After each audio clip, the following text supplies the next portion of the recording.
This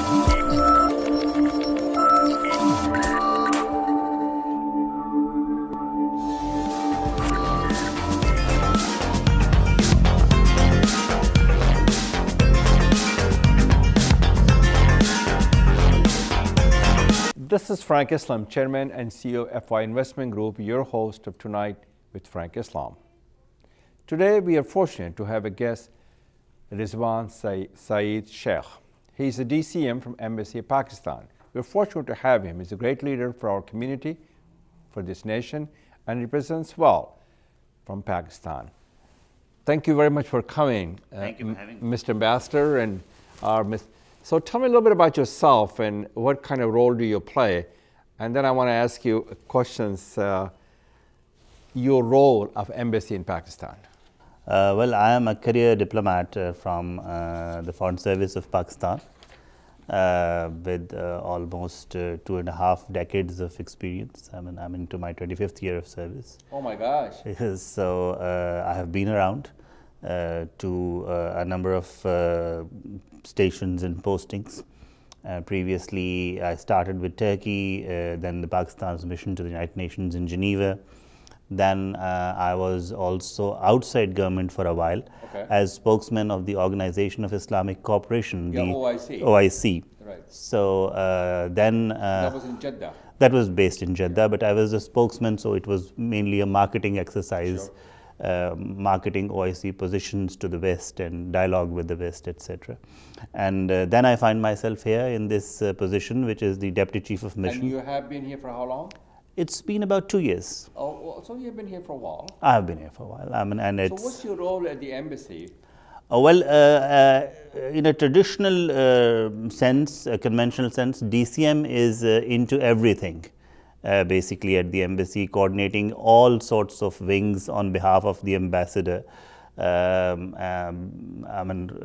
a light vein, they say that it's a responsible post because if anything goes wrong, I'll be held responsible. So that's how it is. Maybe that explains. But into all coordination, the political side of things, the security side of things, the economic wing, the commercial wing, the press information. Mm-hmm. They all go through you. Yes.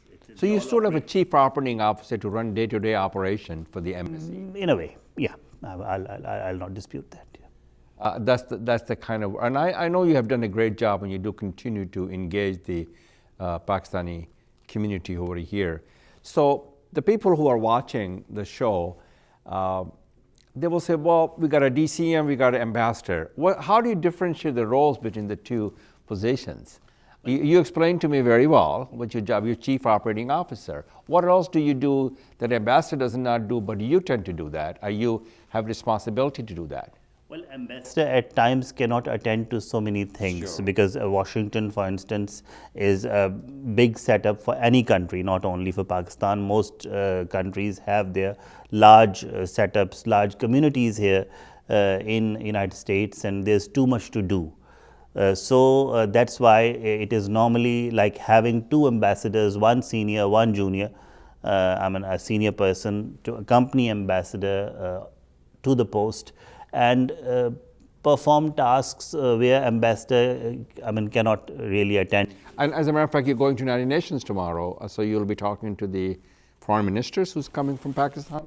Yes, there would be. So that's the additional responsibility that you have on your shoulder, to welcome the people that coming from Pakistan, right. To accompany delegations that are there from Pakistan, to basically accompany even private sector people who are here from Pakistan. Last month, for instance. So to promote the trade and commerce, investment in this nation. Yes, and to stand in for ambassador when he is not there.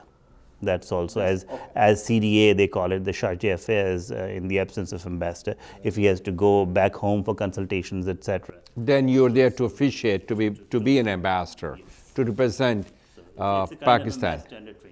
That's very nice. One of the important aspects, in addition to all the responsibilities and role that you have, and you're doing a good job, and you have done a great job, and continue to nurture and nourish the relationship with the community.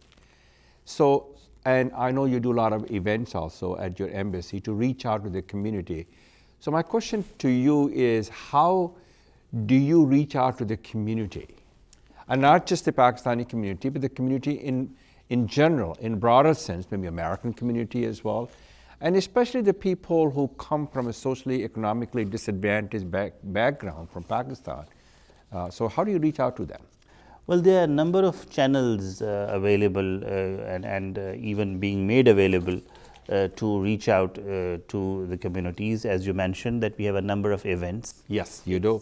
A busy calendar, and it's getting busier since the arrival of the current ambassador in particular, because he has been going around meeting people in the length and breadth of United States. Not just in this area, but you reach out to the wider audience, which means all over the country. The wider audience, the think tanks, not only based here but elsewhere in the United States, the academia that we have elsewhere in the United States, not just again restricted to the capital territory or the tri-state area.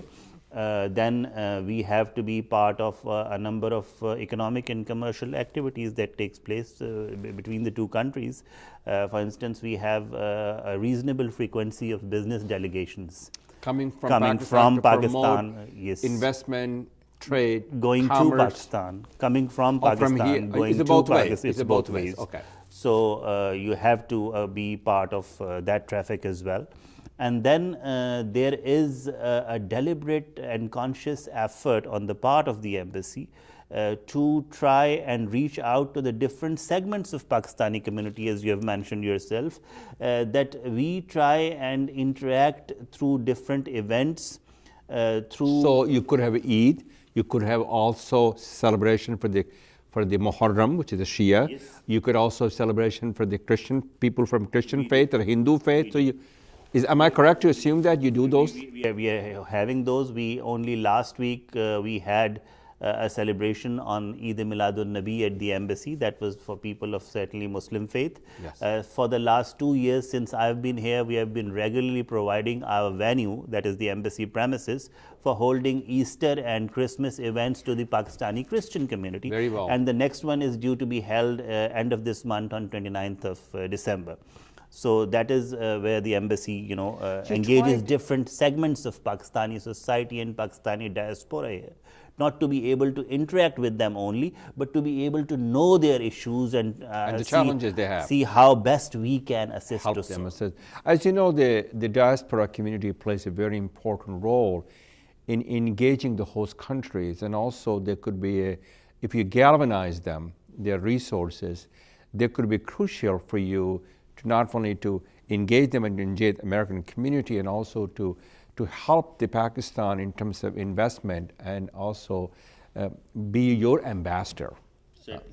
Certainly, that is what we tell them when we reach out to them. There are a few key messages that we have been consistently passing on to the community in all the reach out exercises that we have. For instance, the first key message is that while Pakistan is basically their land of heritage or motherland, this is their adopted land. This is their country of residence. That is so true. They are Americans for all practical purposes. Yes. So as much as they invest themselves politically, physically, financially in this country and become part of the American ethos, the American culture, the American polity, part of the social, economic, political fabric of this nation.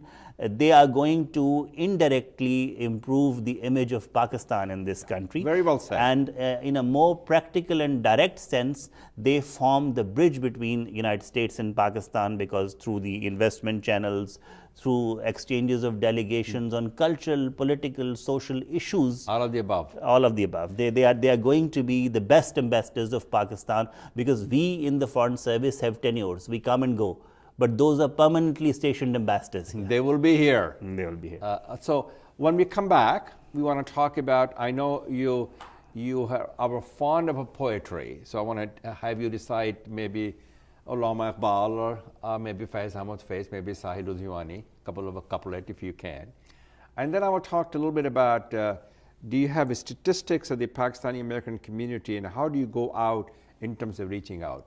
So we'll be back We'll be back in 1 minute. Thank you for watching. SAI Mortgage is key for you. अपना घर खरीदने और refinance करवाने के लिए SAI Mortgage से राब्ता करें। Don't make a move without SAI. We're now back. We are interviewing, or we're talking with, having a conversation, if in a sense, with the DCM from the Embassy of Pakistan, Rizwan, Saeed, Sheikh. Thank you very much for being here. So, as I mentioned before the break, that I want you to recite some of the couplet from Faiz Ahmad Faiz, Allama Iqbal, or Sahil Udhwani, or Ghalib. Could be all of them. So you have someone that some couplet from them? Well, poetry has been a passion that I had followed since the student life. So I'll try and give you a sampling as much as my memory helps me from recollection of each of these poets, these great poets that you have mentioned. Starting with Allama Iqbal. I think the one I like best is Amal se zindagi banti hai, jannat bhi, jahannam bhi, ye khaki apni fitrat mein na noori hai, na nari hai. Then moving on to Faiz, let me recite a couplet. Faiz was born in India, but he went to Pakistan, correct? Yes, he's one of the great poets. He was. Let me recall. हम तो मजबूर वफ़ा हैं, मगर ए जाने जहाँ अपने उशाक से ऐसा भी कोई करता है, तेरी महफिल को खुदा रखे अबद तक कायम, हम तो मेहमान हैं घड़ी भर के, हमारा क्या है. Ghalib, of course, I mean, too much to talk about, but just a sampling is, and that particularly strikes me and has always struck me as amongst his poetry is Ibn Maryam hua kare koi, mere dukh ki dawa kare koi. And Sahir, you have again mentioned, a great poet. He was also one of the best lyrics of his time. Yeah. Of his time. Chand kaliyan nishat ki chunkar, मुद्दतों में हवेयास रहता हूँ, तेरा मिलना खुशी की बात सही, तुझसे मिलकर उदास रहता हूँ. Wow, thank you very much for reciting such a wonderful. Thank you very much. You reminded me of the good old times. Right. So, I don't know much about the poetry, which is a wonderful in Urdu poetry, because I am from Aligarh, and only thing I know is about Majaz Lakhnavi. So, going back to the questions that before the break I asked you, what are the challenges and opportunities do you think that the Pakistani American community have here in the United States?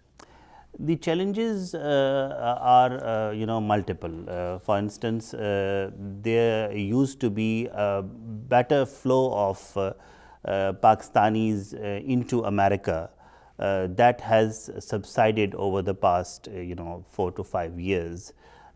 Because of problems that are there, perhaps with visas, etc. For instance, students and doctors used to flow in a big number. So, how many students come to the United States every Currently, year? it's a very small number compared to the peak that we had in late 80s and 90s. I think around 5 to 10,000 students. Very small number compared to the size of a country which has just overtaken Brazil as the 6th largest country. Now we are the 5th. In terms of the current census that we had in Pakistan earlier this year, we have overtaken Brazil, and we are around over 210 million people. Which is fairly large population. What is the population in Pakistan in terms of the people who are younger generations, people who go to school? The people who go to school are, of course, in a big number, but in terms of the standards that are applied. I'm talking about millennium, between yes, 20 and 35. I think Which United States is a very large population. Very large population.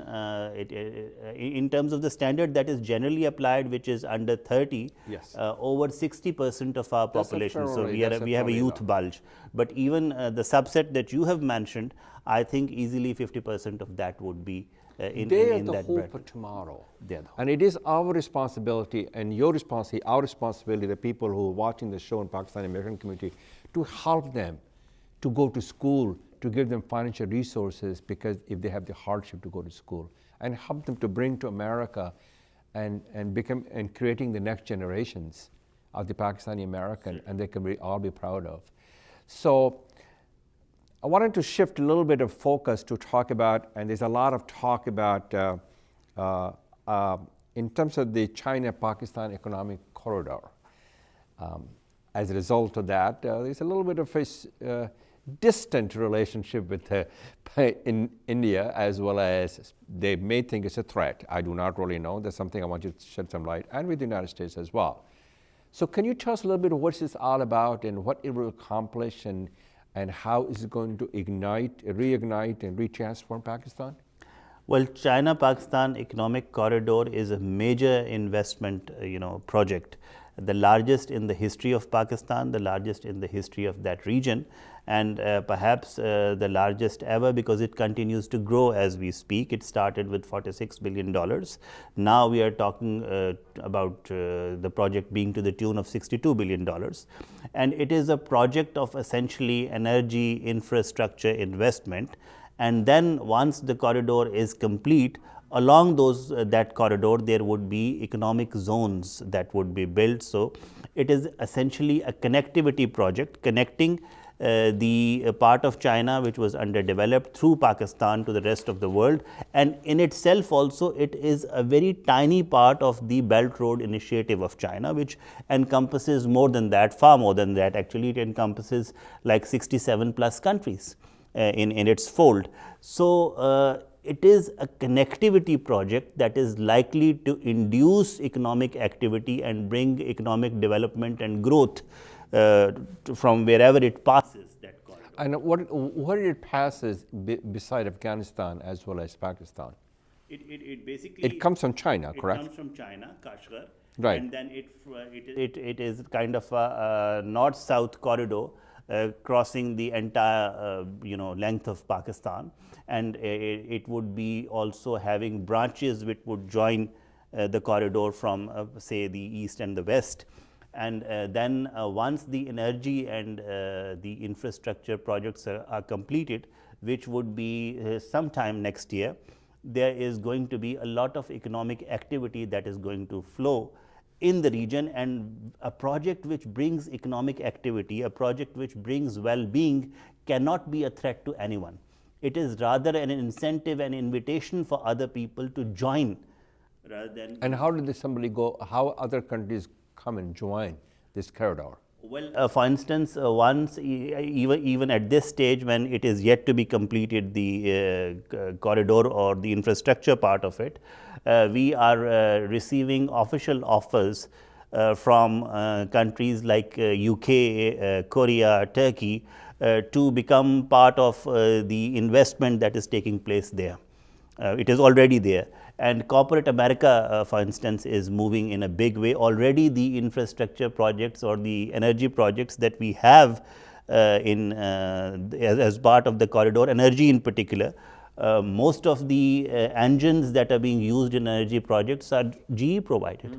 So American company. And corporate America is realizing the opportunity that if China being... They see the benefits. They see the benefits. Because China being a most business savvy nation, if they are investing something to the tune of $62 billion in a place, there is naturally something that they see in return. It is not just for the sake of friendship that is there. They see the economic dividends of such a project, and it is open for other countries to join. It's a win-win situation for everyone. It's a win-win situation, and hopefully, if it all goes well, it will not only serve Pakistan and China, it will serve broader South Asian region. Which is an important. So when we come back, I want to talk about the two important topics that I have in mind: U.S.-Pakistan relationship, and also India-Pakistan. As you know, they are neighbors, and it's important for them to have the peace, and it is in India's interest and Pakistan's interest to make sure they can live in peace, and also it is in their interest to make sure there is a good engagement relationship between the two nations. I wanted you to shed some light on that. We'll be right back, and thank you. SAI Mortgage Key for you. अपना घर खरीदने और refinance करवाने के लिए SAI mortgage से राब्ता करें। Don't make a move without SCI. We are back. So thank you very much, Mr. Ambassadors. And I want to go back to the two questions that we asked. I think it's in the interest of the India and Pakistan to have a good relationship with the two neighbors. So I want you to shed some light on that, where we are, what's going on, and how do we continue to work with them? They are your neighbor. Well, first let me start by endorsing what you have said, that peace is important for both countries, because we are talking about no less than 1/5 of the humanity. That's a fairly large. Very large chunk of people on this planet. And they shared the heritage and history, the background and belief. Yes. They were together before 1947. Before the partition took place, we were colonized together by the Britishers for an extended period of time. And since over the past 7 decades since partition, there have been ups and downs. There have been the disputes that linger on for the past 7 decades, Kashmir being one of them, as being the core issue and the main bone of contention between India. It has been going on since the partition in 1947. Yes, it is basically an unfinished agenda. That's the best way to describe it. Yes, it is an unfinished agenda that perhaps needs to be addressed as being the core issue between two countries, which is certainly going to lead to a situation where dividends of peace will certainly flow for 1/5 of humanity, as we have discussed. Lately, the situation is actually, to say the least, not good, because India and Pakistan are not talking to each other. How can you even expect peace if there is not even a dialogue going on?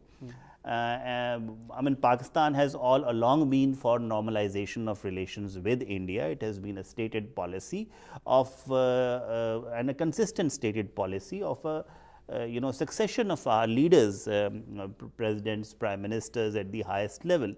Lately, the situation is that India is placing certain preconditions on dialogue, whereas Pakistan is ready for an unconditional engagement. There are issues between two countries, as I have mentioned Kashmir. From the Indian side, they say that terrorism is an issue that needs to be discussed, and Pakistan has its own view of terrorism, because we are the worst victim of terrorism. You are the victims of terrorism. As much as, or as actually more than any other country in the world.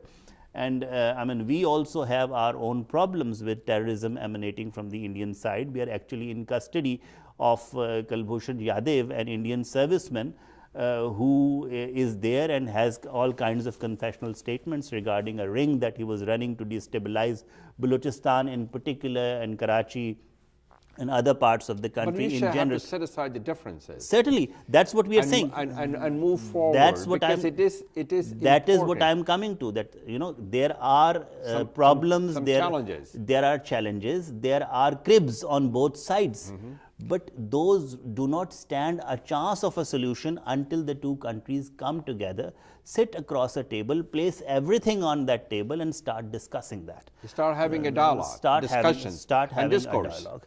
And we believe that given the urgency, given the necessity of having a peaceful neighborhood for the benefit of such a large amount of people in South Asia, I am optimistic, at least, that the two sides will sit together sooner than later.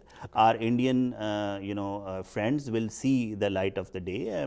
They will come to the table without preconditions, and will engage in a sustained dialogue, because each time the dialogue breaks, the very people that we are both challenged by as nation states, the terrorists, stand to benefit. That is true. Their narrative stands to benefit. So it's really not the government to government engagement. It has to be people to people relationship as well. There is people to people engagement that has been continuing in the worst of times.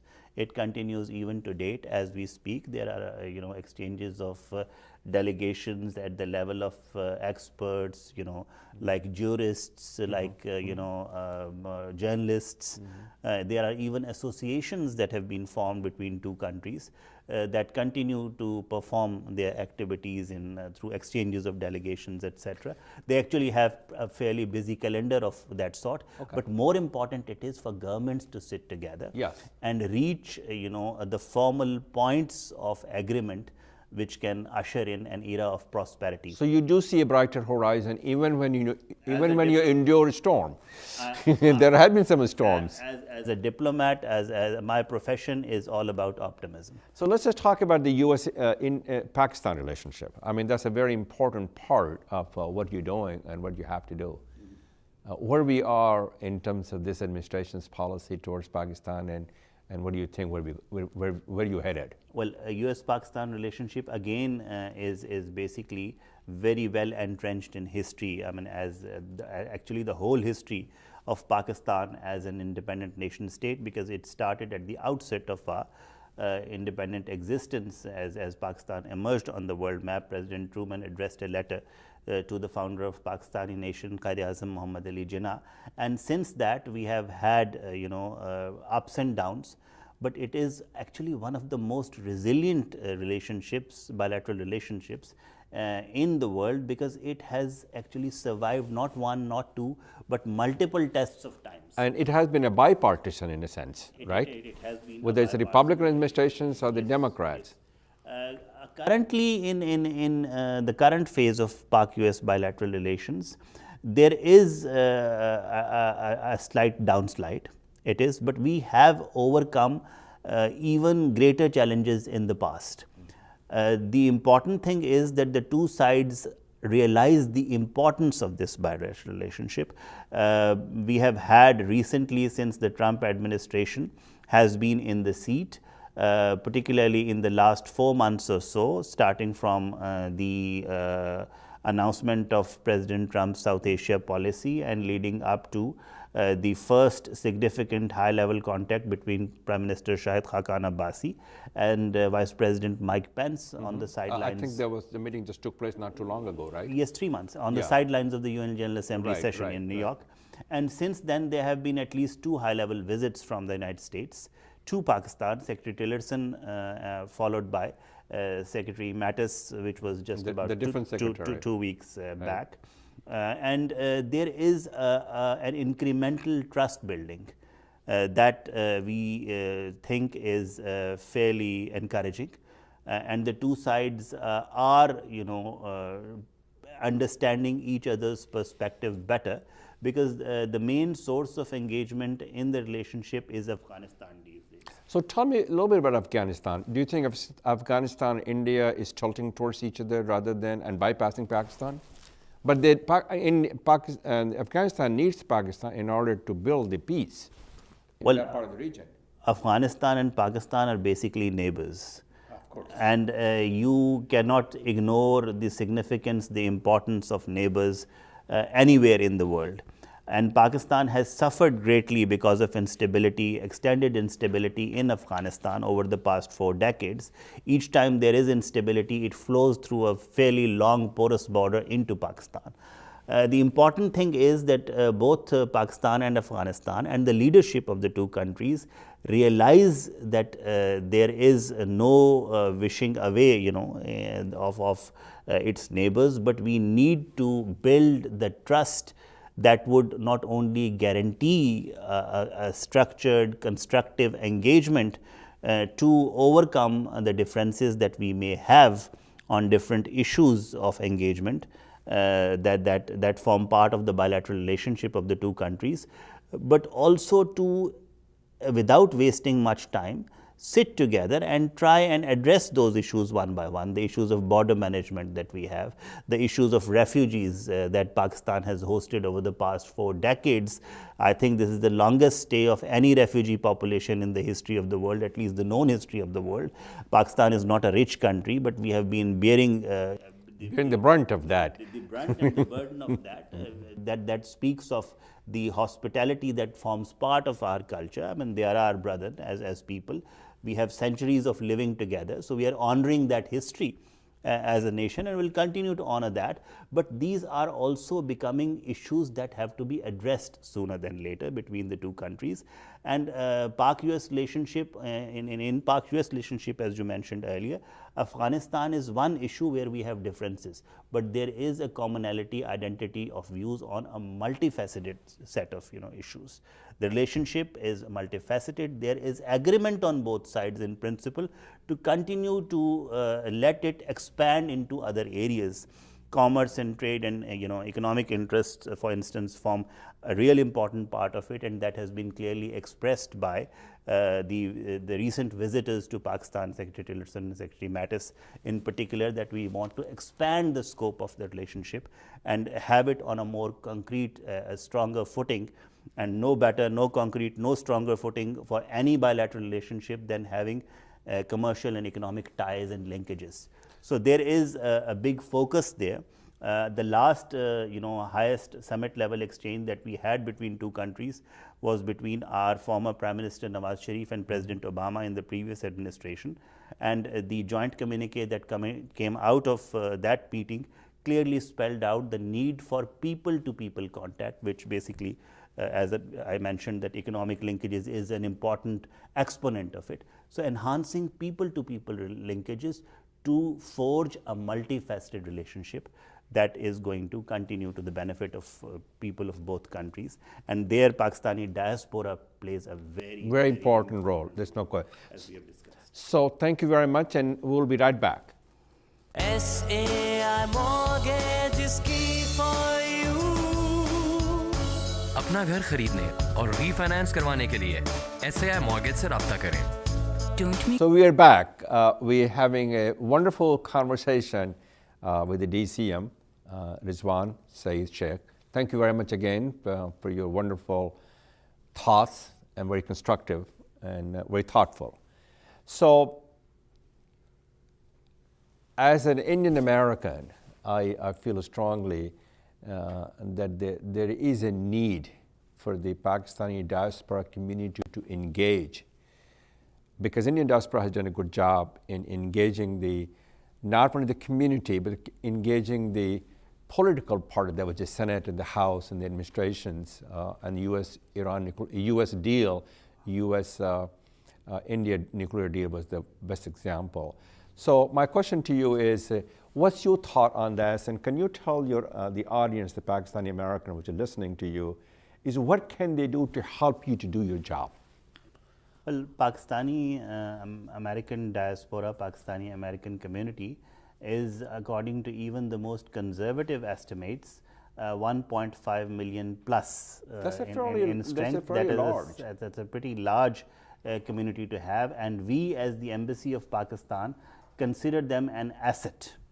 We consider them an asset for building bridges between the two countries, forging the bilateral relationship on a very concrete footing, as I was mentioning in the previous segment, that there is this realization and resolve on both sides, Pakistan and the United States, to forge a people-to-people contact relationship, a people-centered relationship, and there the Pakistani diaspora can play a very important role.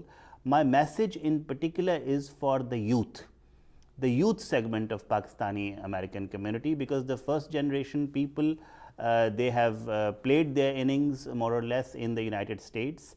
They can guide the youth, but the action lies on the part of the youth, is to identify with their roots.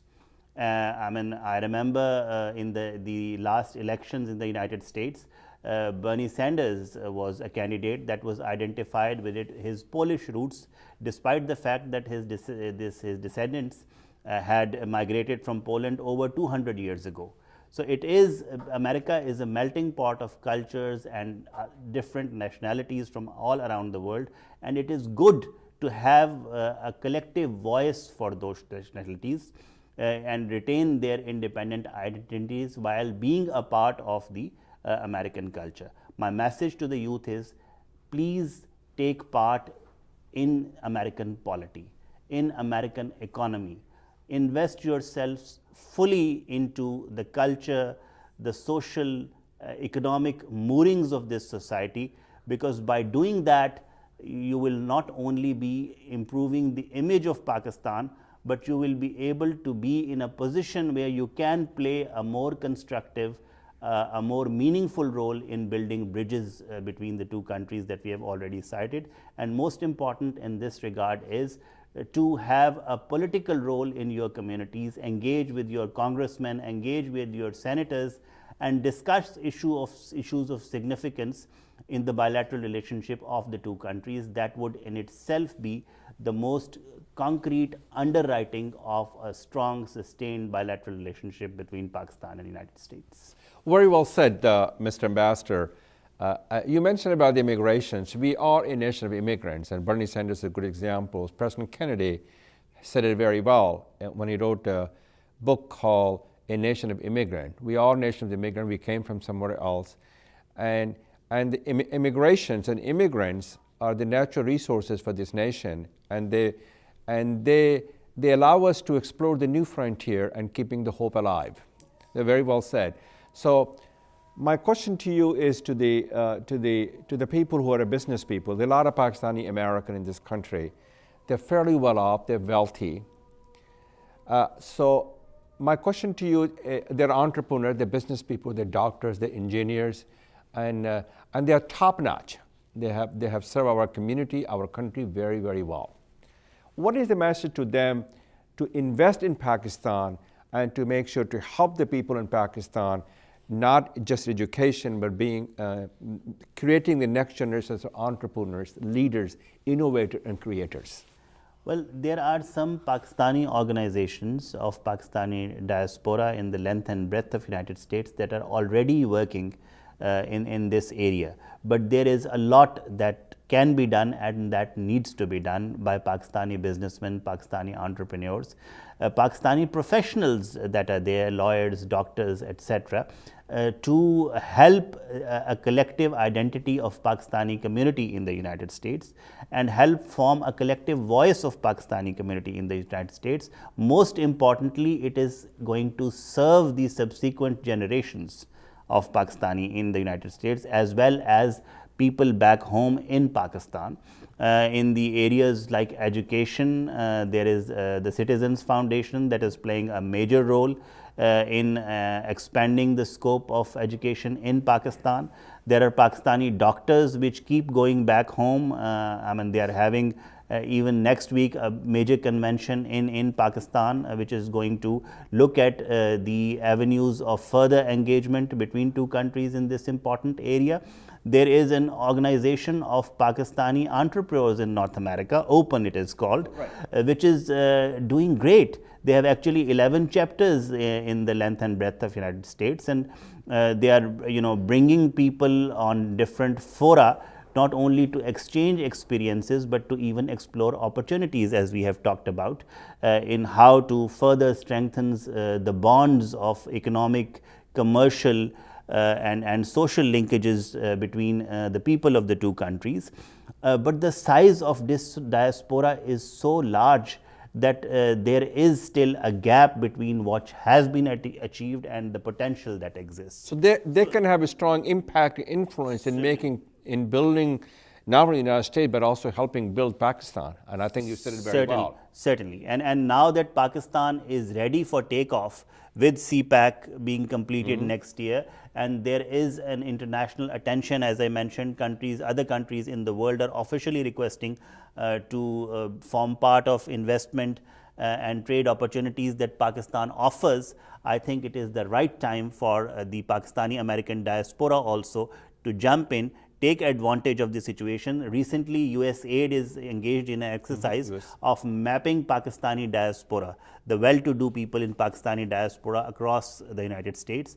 The results of that survey should be out in the first quarter of next year, and that is going to be a major database that would serve both countries in looking at how to best utilize it, to optimally utilize it towards enhancing and strengthening bonds of friendship between our two countries. That's very well said. You strengthen, broaden, and deepen the engagement. So thank you very much for coming here, and thank you for serving not only the United States but also serving your own country and community. And thank you for being a role model for the people who are watching the show and also for the younger generation. Do you have any last words to say before we depart in our conversation? My last word is that Pakistan is a nation of friends. We bring friendship to the United States, we offer friendship to the United States, and we want this friendship to be lasting and sustained. Very well said, very well said. So thank you very much for coming, and thank you. It's been a pleasure. Yeah, thank you very much. This is Frank Islam, Chairman and CEO of FY Investment Group, wishing you a great week, and thank you for watching.